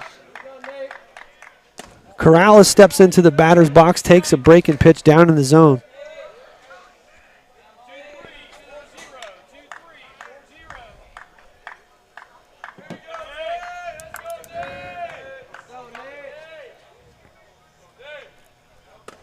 Fastball misses. They're going to be really careful with Corrales. I mean, they do have a base open, and he did hit a home run earlier, so I wouldn't be surprised if they just kind of maybe pitch around him a little bit, not give him really anything. That's just Cody being a little too over-aggressive right there. And left field's playing really deep now. Yeah. Yeah, he's basically at the wall. He's basically at the wall. Yeah, he's like 10 feet off the fence. I think he's sitting on the fence. Yeah. He said, I ain't letting the ball get past me this time.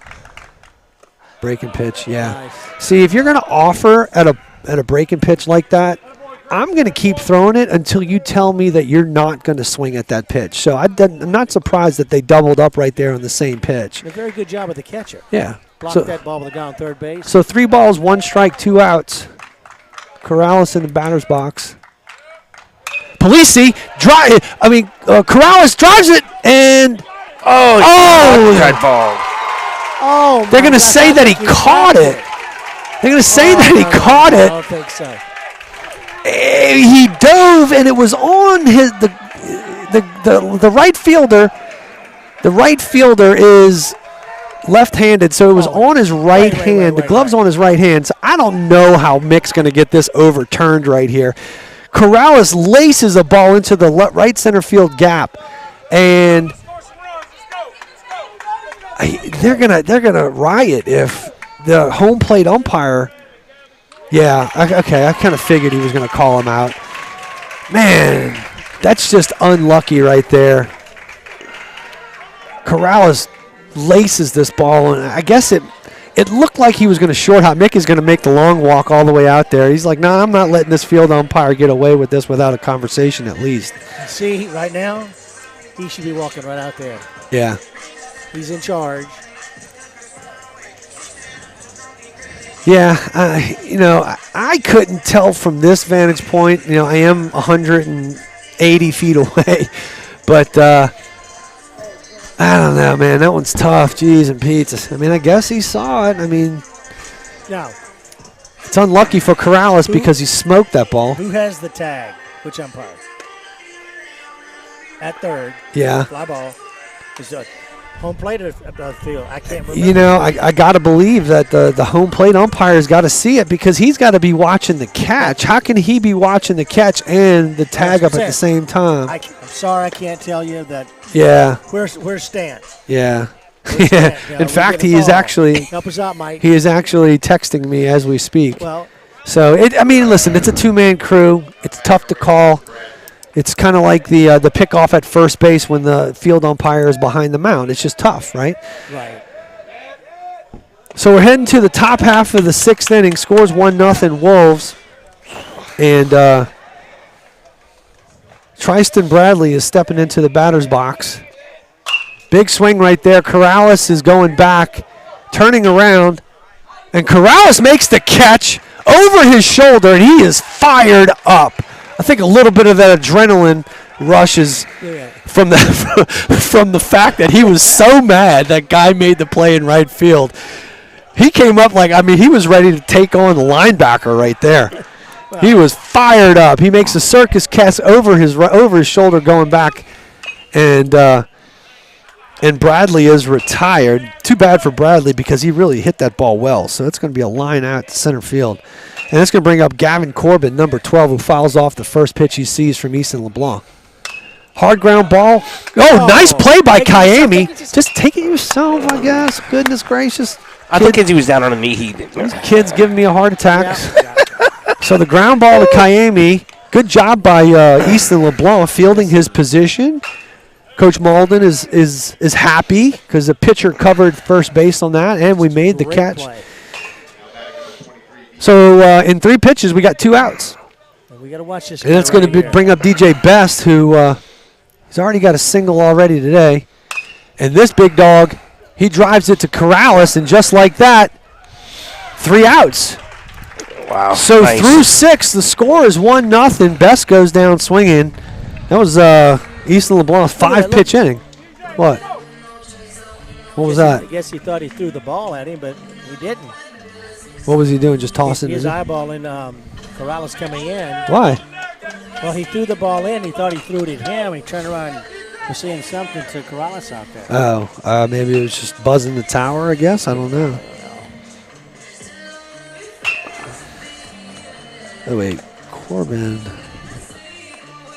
3-1. We need to pick up a run here. 8. Yes. Yeah, we need some insurance. We definitely need some I've insurance always here. told you, it stops the other team in the bottom of the 7th. Yeah. If you get a guy on, they can bunt him over. Right. You down by 2, you don't give up a run. Yeah, you're not gonna give up that out. Yep. So this we need to get. Well, we're getting a lot of runs, but Sure. Yeah, and, a nice 8-9 spot would be really nice. got to give the kid credit for Ponchatoula tonight. He's done a really good job. Yeah, Polisi, I mean, listen, he's got to be 60 pitches maybe. Let's see. I mean, his pitch count's got to be way down there. Real tough with that fence between you and the player. It might start evening out, though, because we had that short inning just now at Easton. It might not be too much off now. I mean, they were. So, yeah, Polisi threw 6s at 58 pitches. Oh, wow. Jeez. Oh, gee. Okay. And then Easton LeBlanc's at 92. Oh, wow. Jeez. So it's going to bring up Jude Roberts. Wolves got 2, 3, 4 in the bottom frame of the 6th. How are we doing on the scoreboard there, Lenny? We're good. We're good. Yeah, we're good. All right. We're good. Any updates on us here, Jeff? Let's see here. Let's go around the league real quick and see what we got.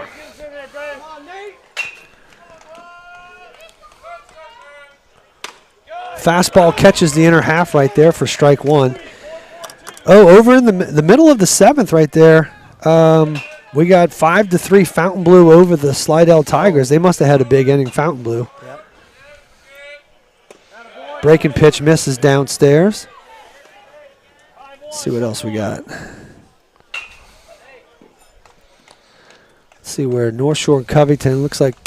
That's a line drive into left field. That's going to drop in for a base hit. DJ Best is going to come up firing right there, and Jude Roberts has hit safely, and the leadoff guy is on. And we got Jude Speed right now. This is a nice scenario. It is. Perfect. So we got Brendan Villa stepping into the batter's box right now. Villa is 0 for 2 on the day. Pop up to the shortstop and a ground out to third base. Snap throw to first, and Jude dives back. So Covington's up 2-0 in the top half of the 7th versus North Shore. See how we're doing over there at Mandeville. So top of the 6th, and Mandeville's up 3-2 on Hammond. Goodness on gracious. Hammond.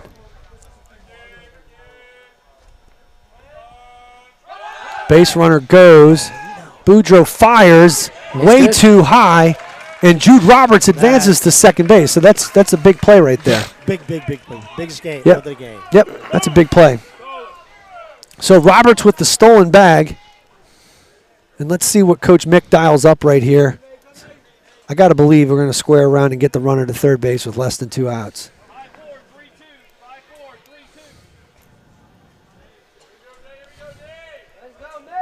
I wouldn't be surprised if Villa successfully gets him over. I wouldn't be surprised if they walk Cooper. Oh. They walk Cooper just to set up the double play. Yes. You know, have a runner at first base with 1 out. That would be probably the appropriate call. Just roll the dice and see Yep. what we can do. Yeah, it doesn't matter who it would be. I think that would be the right move.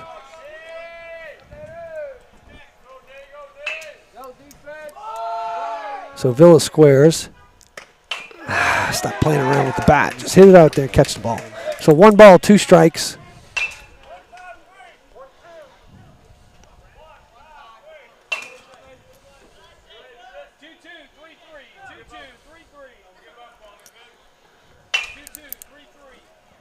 Two, 2-3-3, the call. Whatever that is.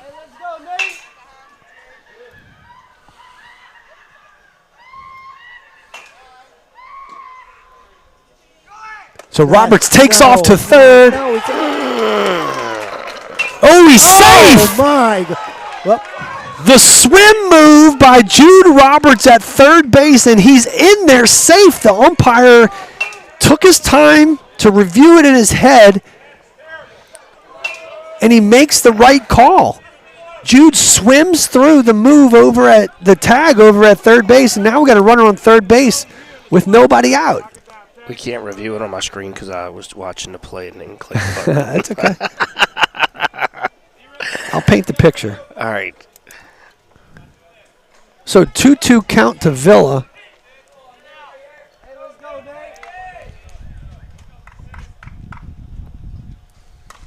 The check swing on the breaking pitch, fight it off. and Villa staying alive.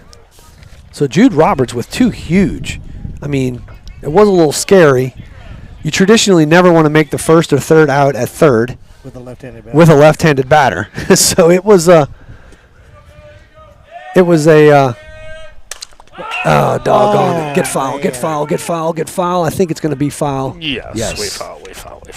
Well, thank you. Appreciate it. Yeah, bring me one, please. Coach. I might as well. Yeah. While we're at it. I mean, look at the presentation on that thing. I'm telling you. Thank you to Cilantro. Yeah. Indeed. So Streaming 2-2. jackets to eat. 2-2 to Villa. Runner on third base, less than 2 outs. Enfield's drawing in. Foul tip. And Villa is staying alive. Yeah, see, that's the thing. Like, in this scenario, you as a hitter, you almost just have to realize they are not trying to serve me up anything. They're going to try to get me out. They're going to try to trip me up. They're going to throw all around the plate. They're going to throw off-speed stuff. If they throw an off-speed pitch and it's in the zone, yeah, attack it. But don't feel the need to have to chase everything. High changeup. High changeup, and we're unsuccessful getting the runner in from third base, less than 2 outs. So Coop don't have to be a walk now. it's going to bring up Cooper with 1 out. Get a base hit in his first at bat.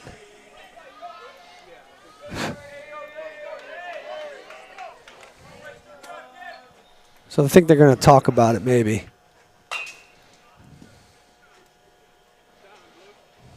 They're going to figure out what they want to do here. All right, we're going to take a quick break. I'm going to take a bite out of this nachos from Cilantro's. And we're going to come back here in just a second.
All right, so we did have a pitching change within the last couple seconds.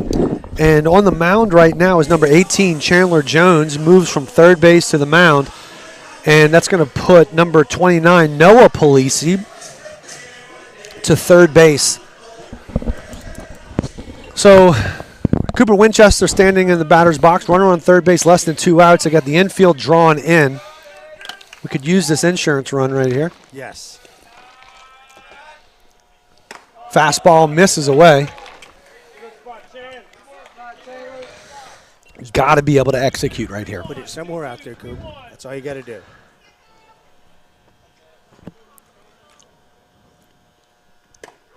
Ooh. It was outside. I don't think you get Well, I don't know. Cooper, of all people, would know whether or not that pitch was there. I mean, he leaned in towards it like it was outside. So a line drive into left field. It's going to be deep enough to tag him. Ooh, Best falls down, throws the ball in, but the job gets done. Perfect. And Winchester with a sacrifice fly, and the Wolves get an insurance run. that big guy kind of he lost it for a second there, and then was able to make the catch.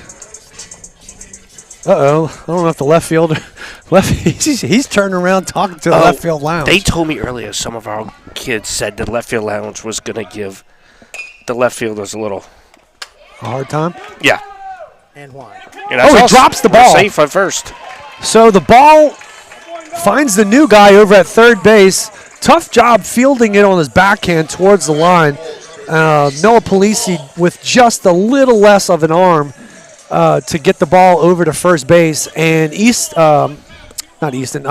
Newfield has reached safely on the throwing error. It's going to bring up pitcher Easton LeBlanc. Fastball misses inside.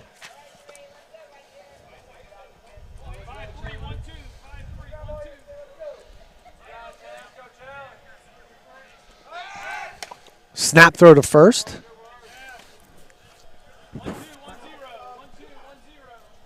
I'd have to be jumping his tail right there. Pitcher hadn't even towed the rubber yet. He's at his full lead. So that's going to drop in. It's fallen. So Easton LeBlanc hits a single to center field. Helping himself out. Helping himself out, that's for sure. Would help us out if Sammy St. Pierre can do the same thing he did in his last at-bat. So we got two courtesy runners. No, we don't have courtesy. We have one courtesy runner, and it's going to be Braden Farizo running for the pitcher, Easton LeBlanc. Farizo apparently is the fastest guy on the team, according to Cooper. Keep him involved. That's all you got to do is keep him involved. All right, so the Wolves have runners on first and second. Sammy St. Pierre stepping into the batter's box.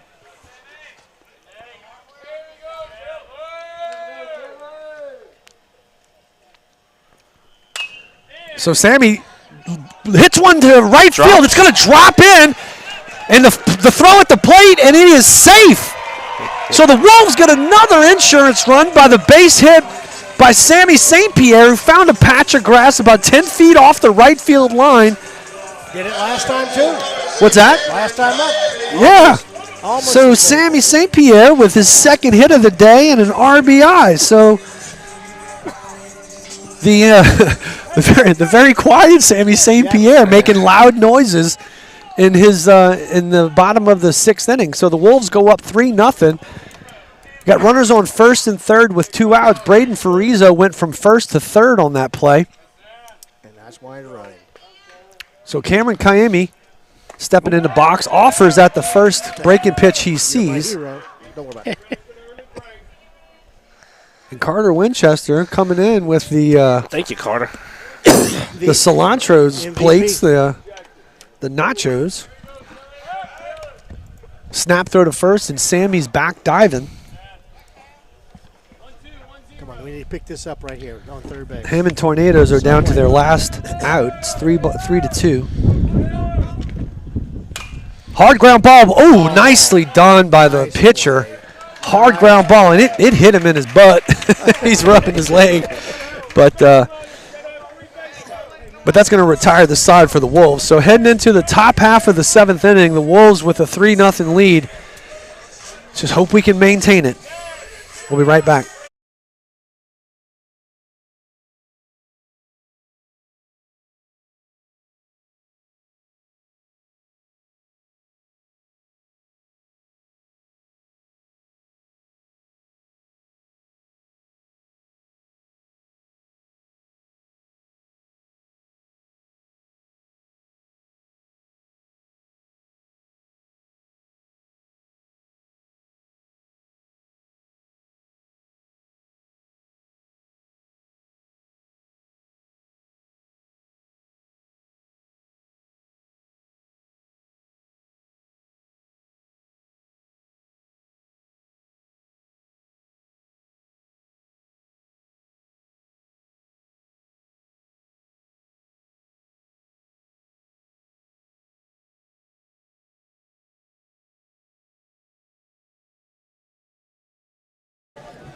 Okay, so due up for the green wave in the bottom of the top of the seventh is 7, 8, 9, Perrin, Jones, and Bankston.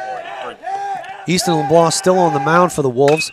First pitch, fastball gets hit into right field, and the leadoff guy is on.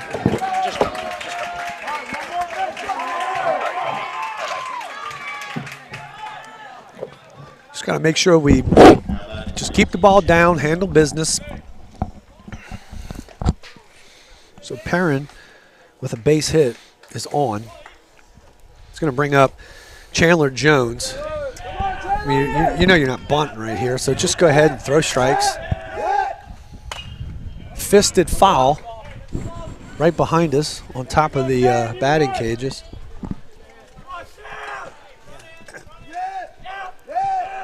See, I always, 7th inning, 3-run lead. I always take away the Fastball catches the outer half right there, so 0-2 hole right now for Chandler Jones. The pitcher of record right now, started off at third base. Oh, no.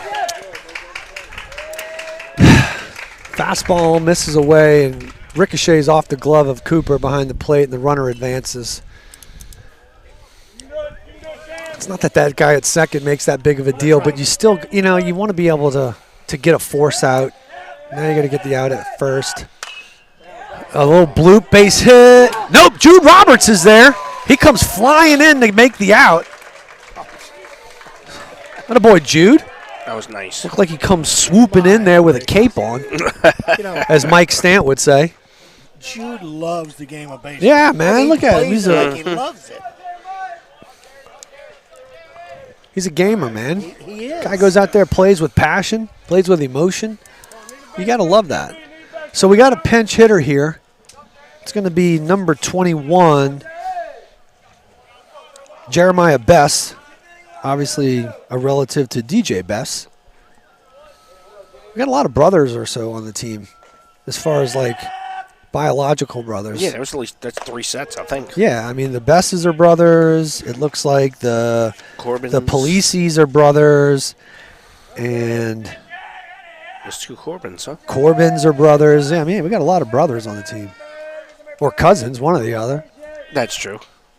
Big swing right there. Easton has been throwing. He's still pumping the gas. Yeah, oh yeah. 7th inning, he's still gassing. So 1 ball, 1 strike right now to Jeremiah Bess.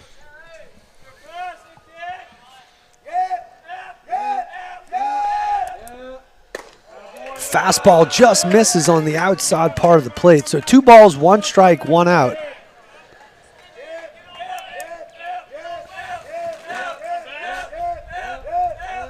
I mean, you got 1 out with a base open. Fastball misses up top. It's kind of hard to tell a kid to take a pitch right there. Yeah, geez. So 3-1.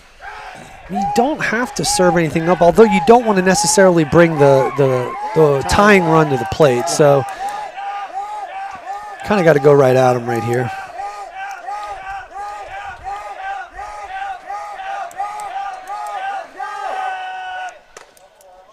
Oh, jeez.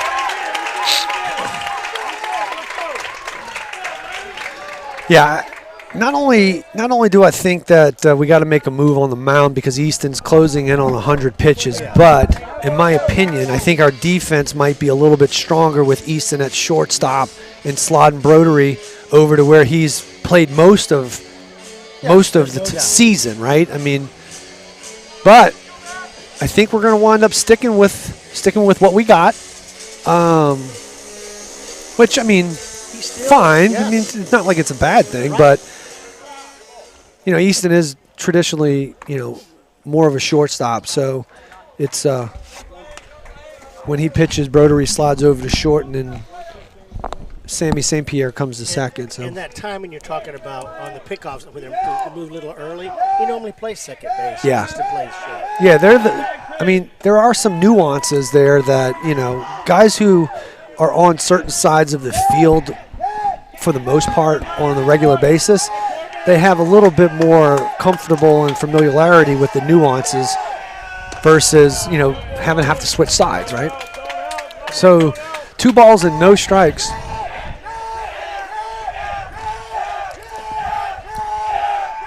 Somebody's going to get worn out in the dugout. voice is going to be going crazy. So 2 balls and 1 strike to Lane Corbin, who has a single and 2 strikeouts. Get tired. Yeah, you could tell that arm action is getting a little tired. Yeah, he's leaving it up. He's not finishing his pitches. Just got to bear down for one more at bat right here.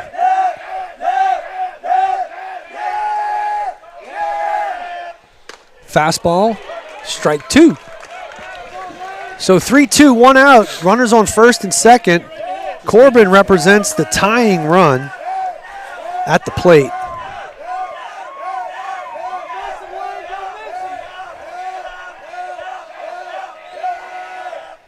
So a hard line drive finds a hole in right field. Jude Roberts is going to come up, throw it to the cutoff guy, and Corbin with a base hit to right field. And we got runners on every bag, and that's going to bring out a visit from Mick Nunez. And that's going to bring in John Montour. Let's see if he can come in and close this game out. Tying run at first base. Go ahead run stepping into the batter's box in the form of number 17, Grayson Boudreaux.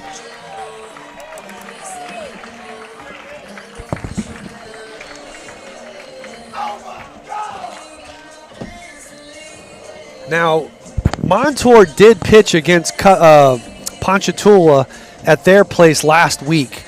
But I got to be honest with you. In this scenario right here, you know, the district championship kind of on the line in a way. I mean, you have to win to advance, right? And, you know, with your back up against the wall, John Montour's probably been the most successful pitcher that we've had at this point. And, you know what? If they're going to beat us, they're going to beat us with our best foot forward. I think that puts our defense in a stronger position with our normal shortstop being where he is and our best pitcher on the mound. So, you know what? If they're going to beat us, they're going to beat us with our best. Fine performance by Easton tonight. Very good. He was all around the strike zone the whole time. Even his misses were good.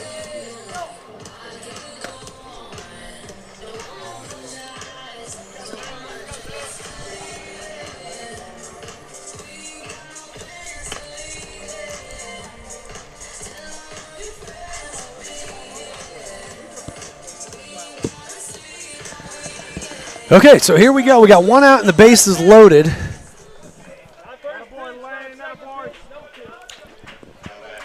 So they're going to play in on the corners, back in the middle. Boudreaux hit a base hit in his last at-bat. Going home to first on the corners, you're right, and double play on the inside. You got to be willing to lay out in the infield. So ground ball off the glove of Brodery at first. Montour fields his position and winds up getting the out. It does advance the tying run to second base with 2 outs. That's going to bring up number 22, Ethan Laurent. The ball took Kayemi to his right, and he went to go reach for it and ricocheted off his glove, but he gathered himself in enough time to make the throw. Good thing John Montour was doing what he was supposed to do and covering the base.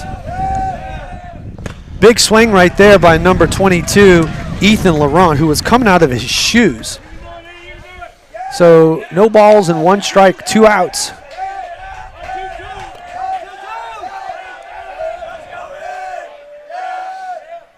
Another breaking pitch misses downstairs. So 1 ball, 1 strike. Cooper want to talk about it with a base open. Yeah, this is a good mound visit right here. You got to go in there and number 1, we got to communicate right here. This is the game. The game's on the line right now. And if if nothing else, as a catcher, you want your pitcher throwing the pitch that he's convicted to throw. Yes. He can't throw a half-hearted pitch that he doesn't believe in. He's got to believe in what he's about to throw. Best thing to do is talk about it. Get on the mound and let's say, hey, this is what we're going to do. Fastball catches the outer half right there for strike 2. So 1 ball, 2 strikes, 2 outs. It's a big pitch right here.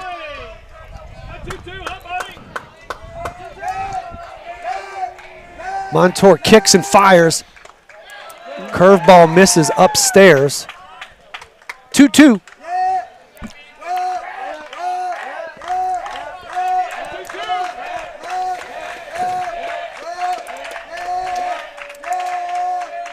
Fast breaking pitch gets him second. Way to go, John David. And John Montour comes in and slams the door against Ponchatoula, who was threatening with the tying run at second base. So the Wolves get it done with their pitching tonight, only giving up 1 run in the 7th inning. So kudos to the pitching staff for pitching a gem, really, against a team who put up 11 runs on them a week ago. So the Wolves will advance, and they will play Mandeville, if I'm not mistaken. I have to go back and check. That's who they play. Because if every top seed 1 through 4 won, then we would be the lower seed, and we go to Mandeville. And let's see. Fontainebleau beat Slidell. So actually, that might put Fontainebleau.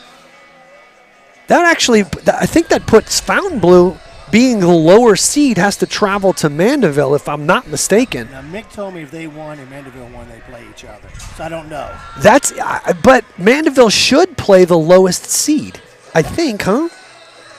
Isn't that the case? Yeah, yeah. I mean, that's They don't have an actual bracket that you.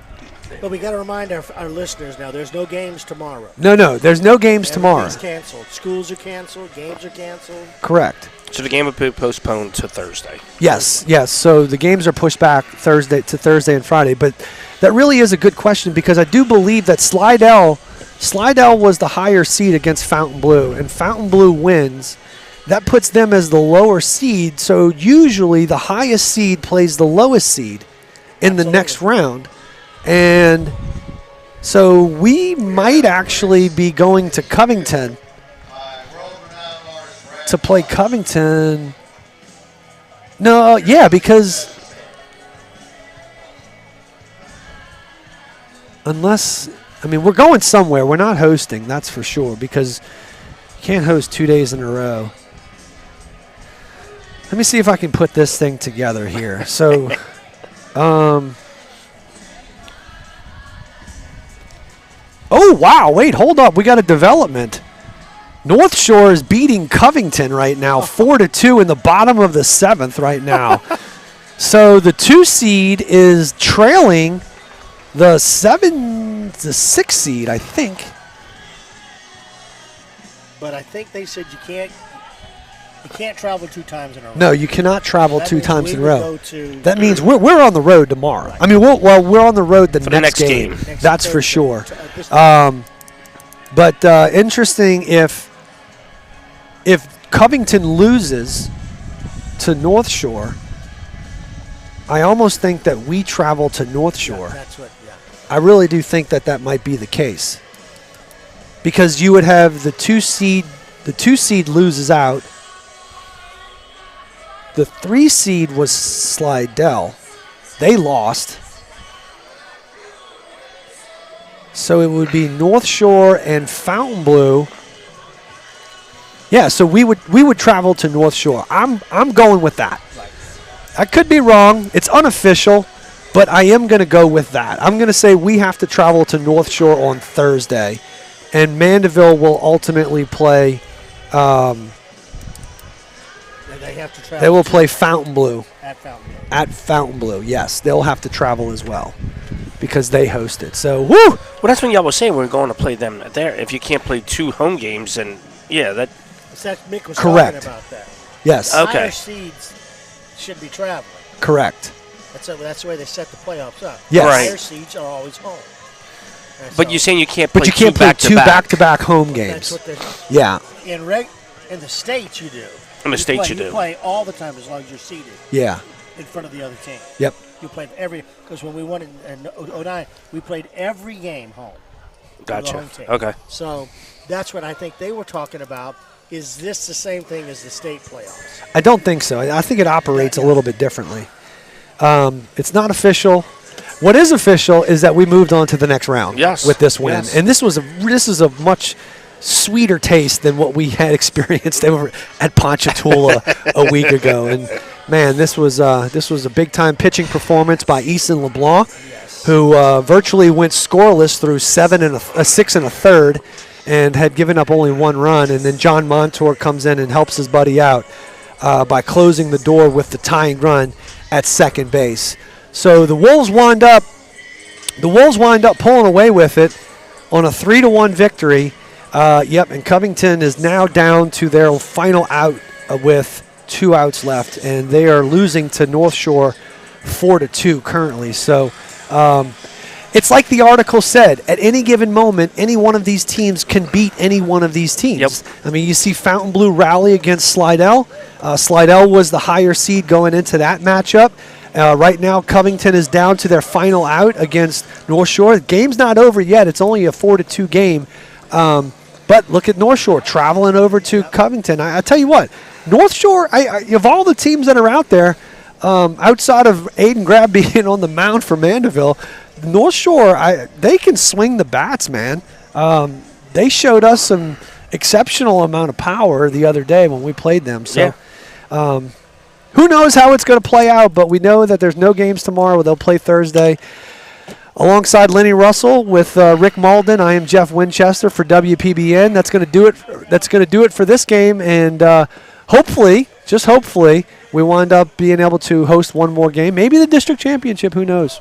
Who knows? We'll see. All right, that's going to do it. There is a final in Covington. North Shore winds up taking down the 2 seed, so it's all up in the air. We'll see how it goes. But until then, we will